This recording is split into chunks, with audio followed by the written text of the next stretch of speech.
सप्तदश सर्गः राक्षसी दर्शनम्। ततः कुमुदषण्डाभो निर्मलो निर्मलं स्वयं प्रजगामनभश्चन्द्रो हंसो नीलमिवोदकम् साचिव्यम् इव कुर्वन् स प्रभया निर्मलप्रभः चन्द्रमा रश्मिभिः शीतैः दिशेवे पवनात्मजम् तददश तथा सीताम् पूर्णचन्द्रनिबाननां शोकभारैरिव न्यस्तां भारैर्नावम् इवाम्बसी दिदृक्षमाणो वैदेहीं हनुमान् मारुतात्मजः तददर्शा विदूरस्तां राक्षसी घोरदर्शना एकाक्षीमेककर्णां च कर्णप्रावरणां तथा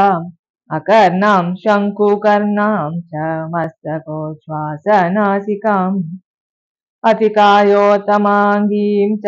तनूदीर्घशिरोधरां ध्वस्तकेशीं तथा केशीं केशकम्बलधारिणीं लम्बकर्णललाटां च लम्बोदरपयोदरां लम्बोष्टीं चुबुकोष्टीं च लम्बास्यां लम्बजानुकाम् तस्वां दीर्घां तथा कुब्जां विकटां वामनां तथा करालां भुग्नवक्त्रां च पिङ्गाक्षीं विकृताननां विकृताः पिङ्गलाः काली क्रोधनाः कलहप्रियाः कालायसमः शूल कुटुमुद्गरधारिणीः वराह मृगशार्दूल महिषाज शिवामुखीः गजोषहयपादीश्च निखातशिरसोपराः एकहस्तेकपादाश्च हरकर्ण्यश्वकर्णिकाः गोकर्णीर्हस्तिकर्णीश्च हरिकर्णी तथा पराः अनासा अतिनासाश्च तिर्यङ्नासा विनाशिकाः गजसन्निभनासाश्च ललाटोच्छ्वासनासिकाः हस्तिपादा महापादा गोपादा पादचूलिका अतिमात्रशिरोग्रीवा अतिमात्रकुचोदरी अतिमात्रास्य नेत्राश्च दीर्घजिह्वानकास्तथा अजामुखी हस्तिमुखी गोमुखी सुकरीमुखी अयोश्रखरवक्त्राश्च राक्षसी घोरदर्शनाः शूलमुद्गरहस्ताश्च क्रोधनाः कलहप्रियाः कराला धूम्रकेशीश्च राक्षसीर्विकृताननाः पिबन्ति सततं पानं सदा मांससुराप्रिया मांसशोणितदिग्धाङ्गी मांसशोणितभोजनाः ताददशकविश्रेष्ठो रोमहर्षणदर्शनाः स्कन्दवन्तमुपासीना परिवार्य वनस्पतिम् तस्यादस्ता च तां देवीं राजपुत्रीमनिन्दिताम् लक्षयामास लक्ष्मीवान् हनुमान् जनकात्मजाम् निष्प्रभां शोकसन्तप्तां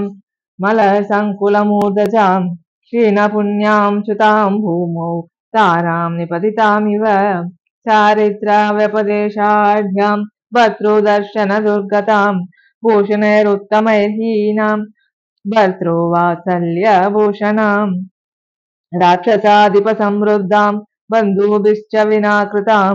वियूतां सिंहसमृद्धां बद्धां गजवधूमिव चन्द्ररेखां पयोदान्ते शारदाभ्रैरिवावृतां क्लिष्टरूपामसंस्पर्शादयुक्तामिव वल्लकीं सीतां भर्तृवशे युक्तामयुक्तां राक्षसी वशे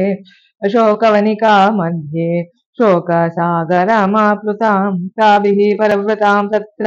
सग्रहामिव रोहिणीं ददर्श हनुमान् देवीं लतां कुसुमामिव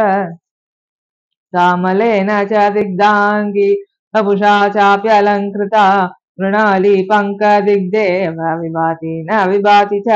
मलिनेन च वस्त्रेण परिक्लिष्टेन भामिनीं संवृतां मृगसाभाक्षीं ददर्श हनुमान् कपिः तां देवीं दीनवदनाम् अदीनां भर्तृतेजसा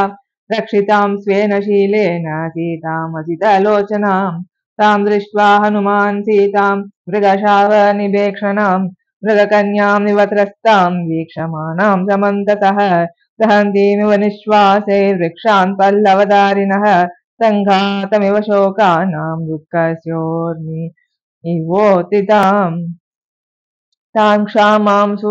सुविभक्ताङ्गीं विनाभरणशोभिनीं सहर्षमतुलं देवे मारुतिः प्रेक्ष्य मैथिलीं हर्षजान्नी च सोऽश्रूणि तां दृष्ट्वा